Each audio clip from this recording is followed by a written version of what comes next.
अस्सलामुअलैकुम व्यूअर्स, कैसे हैं आप लोग सब। उम्मीद करती हूँ आप लोग सब ठीक हों। आज की मेरी वीडियो का टॉपिक है खुशबू वाला घर। हज़रत अबू हुरैरा रज़ियल्लाहु ताला अन्हु रवायत करते हैं कि एक शख्स रसूल सल्लल्लाहु अलैहि वसल्लम की खिदमत एक दस में आया और अर्ज़ किया कि या रसूलल्लाह, मैंने अपनी बेटी का निकाह कर दिया और उसे उसके खावंद के पास भेजना चाहता हूँ। मेरे पास कोई खुशबू नहीं, आप कुछ अनायत फरमाए। आप सल्लल्लाहु अलैहि वसल्लम ने इरशाद किया कि मेरे पास मौजूद नहीं, कल सुबह चौड़े मुंह वाली शीशी और किसी दरख्त की लकड़ी मेरे पास ले आना। दूसरे रोज़ वह शख्स शीशी और लकड़ी लेकर हाजिर खिदमत हुआ।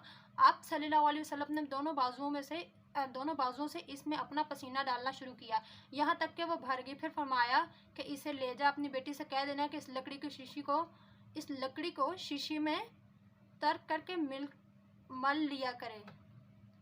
बस जब वो आप सल्लल्लाहु अलैहि वसल्लम का पसीना मुबारक को लगाती, तमाम अहले मदीना को उसकी खुशबू पहुंचती, यहाँ तक कि इनके घर का नाम ही खुशबू वाला घर हो गया।